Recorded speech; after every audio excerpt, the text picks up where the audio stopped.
할렐루야 샬롬 하고 인사합니다. 할렐루야 샬롬 샬롬 샬롬 샬롬 샬롬. 하나님 사랑합니다. 여러분 주 안에서 사랑합니다. 오늘 세분 예배 마가복음 15장 16절에서 20절 십자가를 지고 가셔요. 그죠? 예, 그 비아돌로라사 고난의 길, 십자가의 길. 그 두 번째 장면은 바로 예수님이 십자가를 지고 비아돌로라사의 길을 출발하시는 장면이었습니다. 예, 지난주에도 비아돌로라사에 출발진 빌라도의 법정에서 예, 그 직접 서보신 그런 예수님, 거기서 예수님의 재판을 받고 십자가형을 선고받는 장면이 지나왔습니다. 대제사장과 유대공에 의해 만장일치로 사형 판결을 받은 예수님은 빌라도 총독의 법정에서 최종적으로 십자가 처형 선고를 받고 무겁고 비참한 십자가를 지고 고난의 길을 출발하시게 되죠. 오늘 본문은 바로 예수님의 이 십자가를 지기 전에 당하신 고난과 모욕을 기록하고 있어요. 우리가 너무나 다 아는 내용이기도 합니다. 다시 한번 묵상하죠. 고난과 모욕입니다. 고난이란 주님이 당하신 육체적 고통을 뜻하고 모욕이란 주님이 당하신 정신적 고통. 이것이 오늘 본문입니다. 16절에서 20절. 주님은 이런 모든 고난을 남김없이 당하신 후에 조금 더 걸러지거나 빠진 것이 없이 십자가를 온전하게 지시죠. 먼저 주님이 당하신 고난, 육체적인 고난을 살펴봅니다.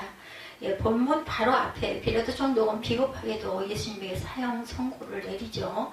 예, 빌라도는 예수님이 죄 없다는 사실을 알아요. 그러면서도 유대 백성들의 밀란을 일으킬까봐, 자신의 자리에 어떤 흔들림이 있을까봐 예수님에게 십자가 처형을 선고합니다. 15절에 보면 뭐라고 말씀하고 있어요.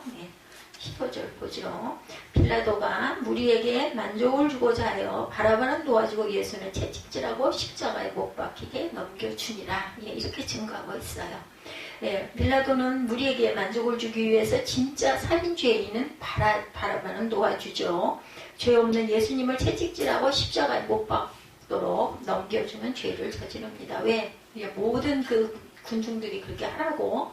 우리 그 예전 영화들 보면 손가락을 이렇게 올리면 살려라, 이렇게 내리면 죽여라. 근데 그 장면을 봤던 그 기억이 저도 납니다. 이 채찍질이라는 건 정말 견디기 어려운 아주 그 극한적인 고통이죠. 로마 시대의 죄인을 십자가에 달기 전에 예비 체불로 채찍질을 가했는데 이 채찍질은 천벌이라고 불릴 정도로 잔인했다고 합니다. 죄수가 십자가형을 언도받으면 상의를 벗긴 채 나무 기둥의 허리 부분에 양손이 묶인다고 그래요. 그러면 죄수의 몸은 기역자 모양이 되고 죄수의 벗은 등이 하늘을 향하게 되죠. 그 등을 향해서 로마 군인이 채찍질을 하는데 이 채찍질은 우리가 생각하는 것처럼 긴 가죽 채찍이 아니라고 그러죠. 짧고 여러 가닥으로 되어 있는 가죽 채찍인데 일부러 가닥 끝에 날카로운 동물의 뼈나 금속 조각을 달아서 사정없이 때려요. 채찍을 내리치면 가죽이 죄수의 몸에 감기면서 뼈 조각이나 금속 조각이 살에 파고들어서 박히고 채찍을 잡아당기면 살점이 찍히고 몸에 그 긴 고랑을 만들어냅니다. 무섭죠. 채찍이 죄수의 몸에 닿을 때마다 피가 튀고 등이 너덜너덜 헤어진다고 합니다. 이렇게 채찍질을 당한 죄수는 탈진해서 이미 반죽음 상태에 이른 채로 십자가의 가로대를 어깨에 짊어지고 형장을 향해서 또 걸어야 돼요. 그 다음 부분은. 채찍에 맞다가 쇼크사로 죽는 죄수도 있고 사형수로 형장으로 가는 길에 기진해서 죽기도 했다고 해요. 바로 이런 잔인한 극악무도한 육체적 고통을 죄 없으신 하나님의 아들 예수님이 우리를 위해서 처형당하기 위해 십자가를 지기 전에 당하신 것입니다. 정신적인 고통에도 그 이후 부분에 나타나죠. 이제 주님이 당하신 육체적 고통에 이어서 그분이 당하신 정신적 고통에 대해서 알아봅니다. 사이런스라는 영화가 있었죠. 잘 아는 일본 소설가 엔도 슈카구의 침묵을 대본으로 한 영화였다고 합니다. 포르투갈 예수회에서 일본에 파송한 페레이라 신부가 예수를 부인하고 배교를 하죠. 일본은 1587년 금교령이 내려진 천주교 활동을 엄격히 금지하고 이를 어기는 자는 엄벌에 처했다고 하네요. 페라이라 신부는 이미 30년 이상 일본 선교를 해왔는데 그만 배교를 하고 말았다고 하지. 평소 스승의 굳은 성품과 신앙을 하는 제자들은 그 이유가 너무나 궁금해서 목숨을 걸고 일본 선교사로 가서 조사를 했다고 합니다. 그 결과 놀라운 이야기를 듣게 됩니다. 처음 페라이라 신부가 일본 당국에 붙잡혀 갖은 회유와 협박과 고문을 받을 때도 꿈쩍도 안 했대요. 배교에 대해서. 내가 죽을지언정 어떻게 주님을 부인하겠느냐 이렇게 고집을 했다고 그러죠. 그런데 강교인 일본 관리들은 페라이라 신부를 숨겨준 일본인 성도들을 고문하기 시작을 합니다. 고문하고 신음하고 비명을 지르는 소리를 페라이라 신부가 듣게 합니다. 몇 날 며칠 그렇게 고문하니 귀를 틀어막고 몸부림치던 페라이라 신부는 결국 내가 배교할 테니 저 죄 없는 사람들을 살려달라고 애원을 하게 됐다고 그래요. 이 신부가 굴복한 것은 결국 육체적 고문이 아닌 정신적인 고문이었던 거죠. 거기서 손을 들게 됐다는 겁니다. 사람이 살면서 겪게 되는 고통에는 두 가지 종류가 있죠. 육체적 고통과 정신적 고통입니다. 근데 사람이 당하는 육체적 고통도 괴롭지만 정신적 고통이 훨씬 힘들고 괴롭다라는 거죠. 아마 여러분들도 이런 경험이 유형은 다르지만 조금씩 있었을 거예요. 가난하고 돈이 없는 것, 몸이 아픈 것 다 견딜 수가 있는데 더 괴로운 것은 마음이 힘든 그 정신적인 고통이죠. 누군가 나를 배신을 했다든지 믿었던 친구가 그렇지 않다든지 이런 거 참 마음이 아프죠. 그래서 인생의 실패와 시련 때문에 인생을 포기하는 사람들을 보면 모두가 육체적 고통보다는 정신적 고통을 이겨내지 못했기 때문이죠. 오늘 본문을 다시 한번 읽어봅니다. 16절 봅니다. 군인들이 예수를 끌고 브라이도리온이라는 뜰 안으로 들어가서 온 군대를 모으고 예수에게 자색 옷을 입히고 가시관을 엮어 씌우고 격리하여 이르되 유대인의 왕이여 평안할지어다 제목이기도 하죠. 갈대로 그의 머리를 치며 침을 뱉으며 꿇어 절하더라. 희롱을 다 한 후에 자색 옷을 벗기고 도로 그의 옷을 입히고 십자가에 못 박으려고 끌고 나가니라. 로마 군병들은 빌라도 총독의 명령을 받은 후에 예수님을 채찍질하고 거의 죽기 직전이 된 예수님을 끌고 브라이도리온이라는 총독 집무실 뜰로 데리고 갔어요. 그들은 그 뜰로 예수님을 끌고 가 온 군대를 모으고 그 앞에서 예수님을 모욕하고 조롱하기 시작하죠. 괜히 온 군대를 소집한 것이 아닙니다. 아무 죄 없는 예수님을 조롱하고 모욕하는 것을 보여주기 위함이죠. 온 부대가 주님을 마음껏 비웃고 손가락질하기 위해서입니다. 얼마나 수치심이 들었겠습니까? 채찍질이라는 극심한 육체적 고통에 이어 이보다 더 고통스럽고 참기 힘든 정신적 고통을 가한 것이죠. 어떤 정신적인 고통일까? 첫째, 예수님에게 자색 옷을 입히고 가시관을 씌운 것 17절이죠. 채찍질로 예수님의 몸을 갈기갈기 찢은 후에 그 몸 위에 자색 옷을 입히고 머리에는 가시로 만든 관을 씌워요. 이 자색 옷은 아무나 입을 수 있는 옷이 아니고 황제나 입을 수 있는 색깔이죠. 그런데 왜 이 자색 옷을 입힌 것일까? 예수님을 황제로 인정한 것일까요? 비웃기 위해서죠. 오히려 예수님을 유대인의 왕이라며 조롱하기 위해서 입힌 것입니다. 문제는 채찍질을 당해서 찢기고 피범벅이 된 주님 몸에 자색 옷을 입혔다가 20절에 보면 다시 벗겼다는 거예요. 어떻게 됐겠어요? 자색 옷에 피가 묻고 그 피가 마르면 옷감이 상처에 들러붙었을 것이죠. 근데 그 옷을 험하게 벗기면 옷에 붙었던 상처가 다시 떨어지면서 엄청난 고통을 당하게 됩니다. 그보다 더 큰 고통은 예수님에 대한 조롱과 인격적인 모독입니다. 군인들 이번에는 주변에 자라던 가시나무를 꺾어서 관을 만들어 예수님 머리에 씌웁니다. 이스라엘의 성지순례를 가보면 이 가시나무들이 많이 있다고 그래요. 아마 이게 예수님의 가시관을 만든 나무였을 것이다 라고 추정이 되는 그런 가시들이 많다 그래요. 가시나무가. 가이드가 말하는 걸 가만히 듣다 보면 우리나라처럼 짧고 굵은 가시가 아니라 아주 길고 날카로운 가시라네요. 그래서 그 나무를 지금도 그리스도의 가시라고 부른다고 합니다. 그리스도 예수님의 머리에 관을 씌웠던 그 가시다. 근데 왜 예수님에게 가시관을 씌웠을까?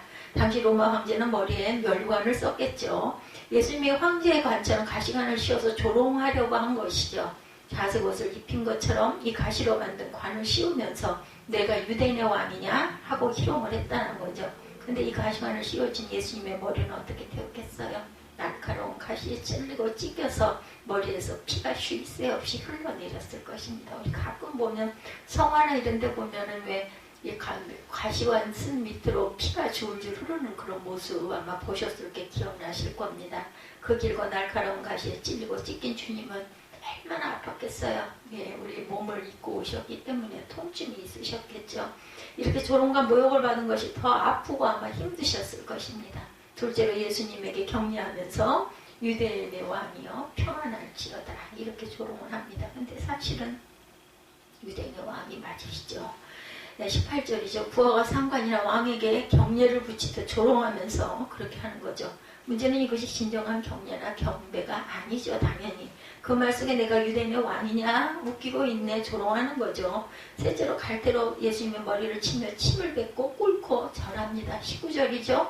이 갈대는 황제의 오른손에 들려있던 홀을 대신한 겁니다.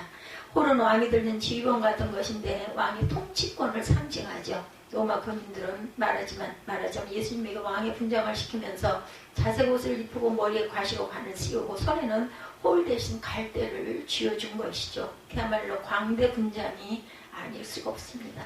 광대에게 우스꽝스러운 분장을 시키고 재미있다고 비우는 것처럼 예수님에게 왕의 분장을 시키고 자기네끼리 낄낄대며 비웃고 조롱한 것이죠. 근데 이번엔 이 갈대를 빼앗아 예수님의 머리를 치기 시작합니다. 그 갈대로 얼굴에 침을 뱉고 꿇어 절하며 또다시 조롱하고 모욕한 그런 장면들이죠. 머리는 그 사람의 인격이고 자존심이죠.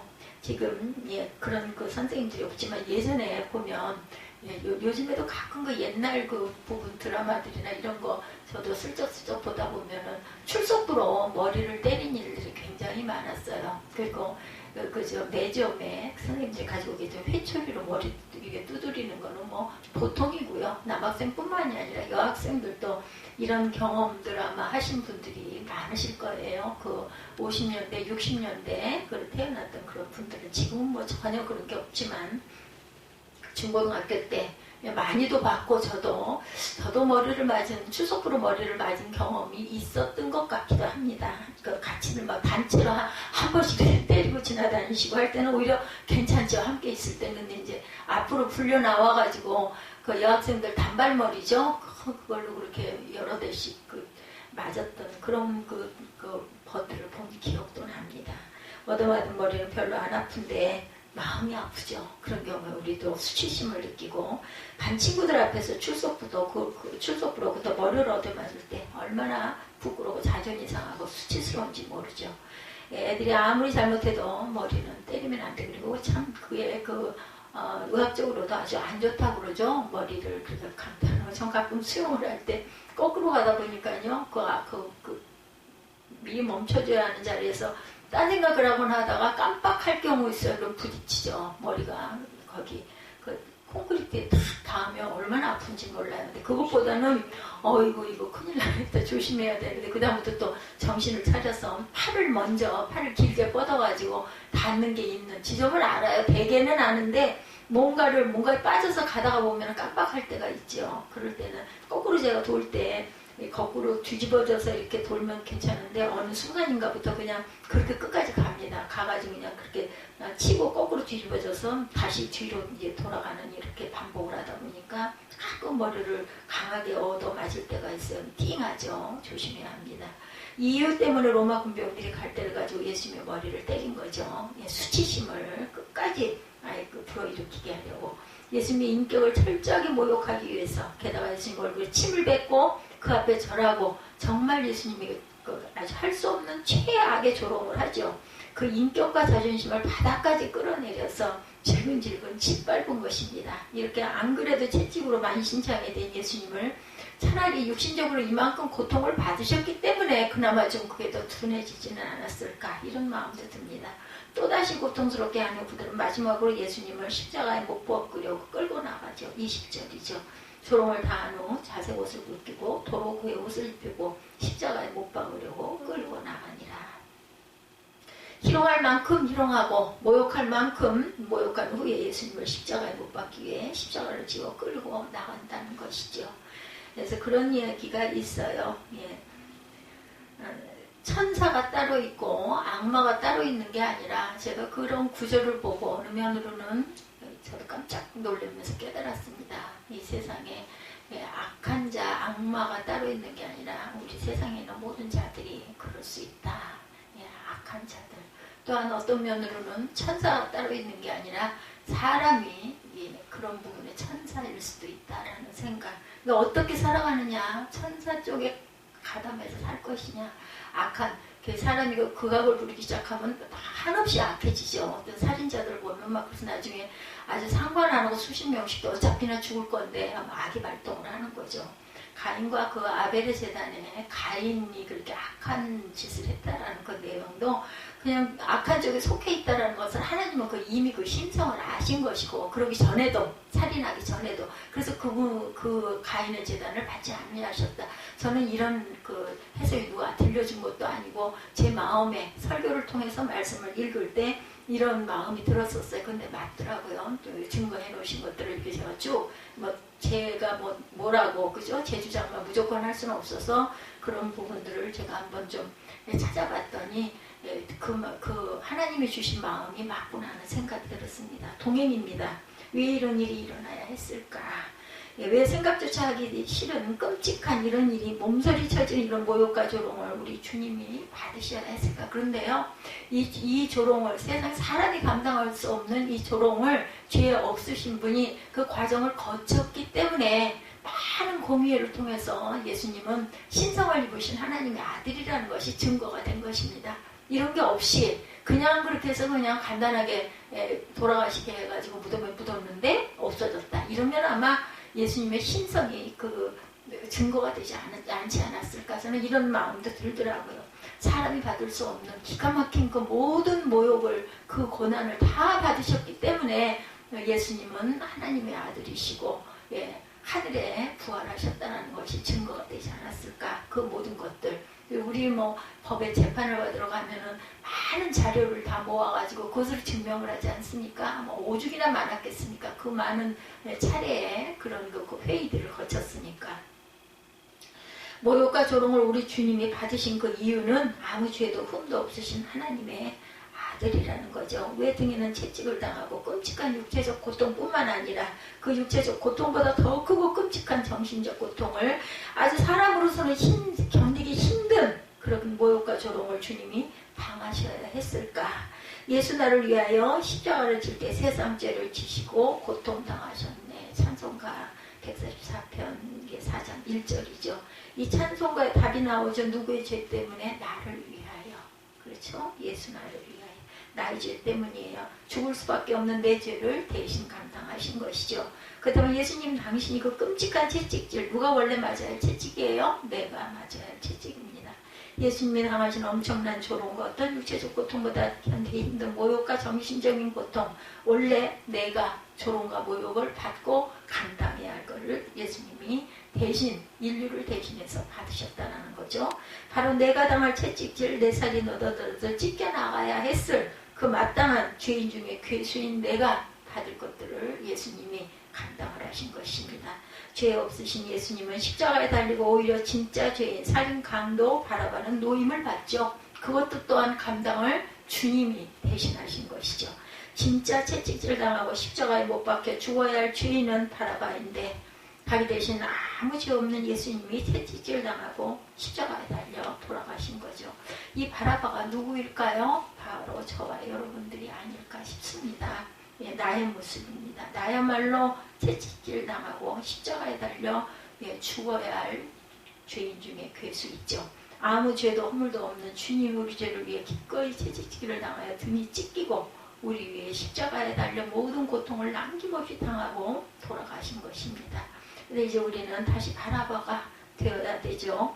우리가 믿음 안에서 영으로 오늘 빌라도의 재판정에 서서 주님의 재판을 바라보고 영으로 브라이도리온 뜰에 서서 주님과 함께 채찍을 맞고 조롱과 모욕을 당한 위에 영으로 주님과 함께 십자가를 지고 그 십자가의 길, 비아 돌로라사의 길을 출발해야 한다는 거죠. 예수님 나의 죄 위에 보혈피를 흘리니 죄인 받으소서. 찬송가 가사이기도 합니다. 이 죄인을 받으소서. 십자가에 달려 죽을 죄인은 바로 접니다. 주님 대신 생명을 건진 바라바가 바로 접니다. 주님 당하신 그 채찍질과 모욕은 제가 당할 일이었습니다. 그래서 이제라도 이 죄인 주님과 함께 십자가를 지겠습니다. 이 고백이 저와 여러분의 고백이 되어야 할 줄 믿습니다. 이제 십자가를 지는 저와 여러분들, 그리고 주님의 뒤를 따르는 이런 삶을 살아가는 저와 여러분이 되어야 되겠죠. 저 같은 죄인도 주님의 십자가의 길을 동행할 수 있도록 허락해 주옵소서. 이렇게 기도하는 저와 여러분들이 되시기를 주님의 이름으로 축복합니다.